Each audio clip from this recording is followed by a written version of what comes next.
bertemu sendiri dan berdialog atau berbicara dengan Allah Subhanahu wa taala, dan Nabi telah menerima amanah iaitu ibadah solat yang telah difardukan ke atas sekalian umat Islam. Ya, yang mana Nabi telah juga melihat Al-Kursi dan juga Sidratul Muntaha, iaitu tempat yang di mana Nabi bertemu dengan hadrat Allah Subhanahu wa taala. Di sini saya ingin kupaskan lagi bagaimana perjalanan Nabi tadi, bermula dari Masjidil Haram, yang mana Nabi telah dibawa bersama dengan malaikat Jibril dengan menunggang burak, kemudian menuju ke Masjidil Aqsa. Nabi menjadi imam kepada para anbiya yang terdahulu. Kemudian burak itu telah ditambat di Masjidil Aqsa. Kemudian Nabi menaiki 7 lapisan langit, yang menunjukkan kehebatan dan kebesaran Allah Subhanahu wa taala. Kemudian Nabi dibawa ke Sidratul Muntaha dan ke Baitul Ma'mur, kemudian bertemu dengan Allah Subhanahu wa taala, di mana Allah pada awal ni telah memfardukan 50 waktu solat. Kemudian Nabi bertemu dengan Nabi Musa supaya dikurangkan, atas nasihat Nabi Musa supaya minta dikurangkan waktu solat daripada 50 waktu kepada 10 waktu, dan akhirnya menjadi 5 waktu. Namun demikian pahala dan ganjarannya diberikan menyamai 50 waktu. Kemudian malaikat Jibril tidak menjadi perantaraan ibadah ketika Nabi bertemu dengan Allah Subhanahu wa taala, yang mana ketika Nabi Muhammad sallallahu alaihi wasallam bertemu dengan Allah, malaikat Jibril sendiri tidak mampu untuk meneruskan perjalanannya. Hanya Nabi Muhammad SAW diberikan kelebihan untuk bertemu dengan Allah dan menerima amanah kefarduan ibadah solat supaya dilakukan dengan sempurnanya. Jadi dengan ini kita dapat lihat betapa pentingnya ibadah solat terhadap kehidupan umat Islam seluruhnya.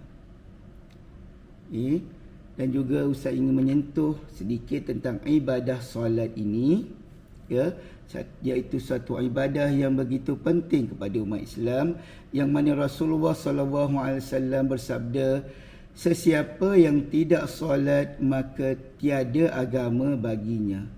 Riwayat As-Suyuti. Juga Nabi bersabda, sesiapa yang meninggalkan solat asar maka terhapuslah segala pahala amalannya. Riwayat Imam Bukhari. Seterusnya hadis yang lain, sesungguhnya apabila seorang mukmin menunaikan solat, maka segala dosanya datang kepadanya, lalu diletakkan pada bahagian kepala dan tengkuknya. Setiap kali dia rukuk dan sujud, segala dosanya akan jatuh berguguran. Begitu sekali indah dan banyaknya kelebihan ibadah solat. Dan juga Nabi pernah bersabda, perkara pertama yang dihisap terhadap seseorang hamba ialah solatnya. Jika solatnya baik, maka baiklah segala amalannya. Jika solatnya rosak, maka rosaklah segala amalannya yang lain. Hadis riwayat Tabarani. Murid-murid yang dirahmati Allah sekalian, marilah kita memelihara solat kita.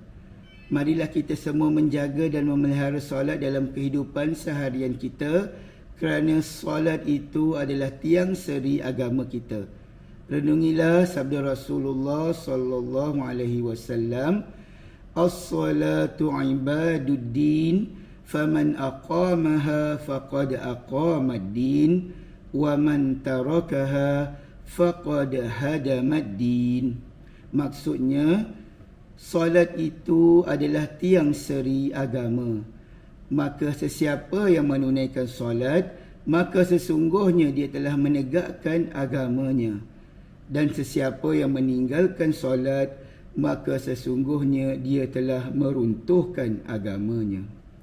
Sesungguhnya Islam itu telah dibina di atas solat, di samping mengucap 2 kalimah syahadah, haji, puasa dan juga zakat. Dan akhir sekali, Ustaz ingin terangkan apa pula siksaan-siksaan yang telah disaksikan oleh Nabi Muhammad SAW sendiri ketika melalui peristiwa Isra' dan Mi'raj.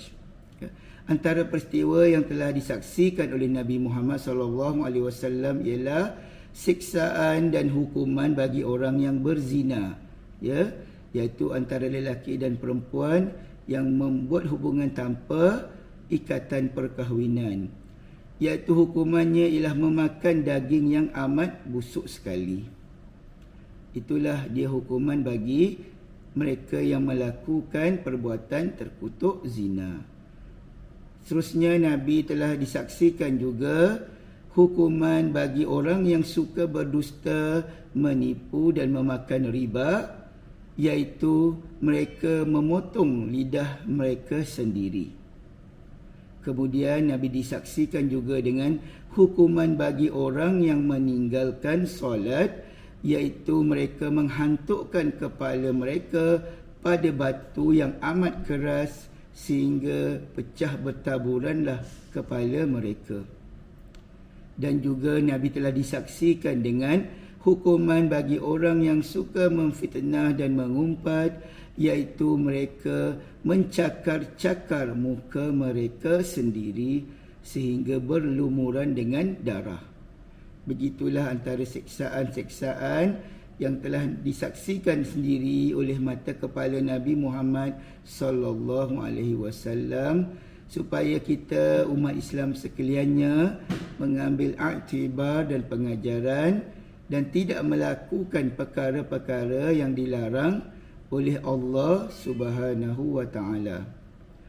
Akhirnya, Ustaz nasihatkan kepada semua murid-murid dan para pendengar sekalian agar kita melakukan segala yang diperintahkan oleh Allah Subhanahu wa taala melalui lidah Nabi Muhammad SAW dan yang telah dirakamkan, yang telah termaktub di dalam Al-Quran Al-Karim. Juga janganlah sesekali kita meninggalkan ibadah solat kecuali jika berlaku keuzuran. Contohnya bagi wanita yang dalam keadaan uzur atau dalam keadaan sakit yang tidak mampu untuk mengerjakannya, tetapi wajiblah diqada semula ibadah solat tersebut. Sama-samalah kita sentiasa memperagungkan ibadah solat kita supaya kelak kita akan ditempatkan bersama dengan orang yang beriman dan beramal soleh dan sentiasa mendapat barakah dan rahmah dari Allah Subhanahu wa taala. Ustaz rasa sampai di sini dulu tazkirah atau tausiyah atau ceramah Isra' dan Mi'raj pada kali ini. InsyaAllah bertemu pula di lain masa. Wabillahi taufiq wal hidayah. Wassalamualaikum warahmatullahi wabarakatuh. Kita akhiri dengan tasbih kafarah dan surah Al-Asr. Subhanakallahumma wa bihamdika asyhadu an la ilaha illa anta astaghfiruka wa atubu ilaik. Bismillahirrahmanirrahim.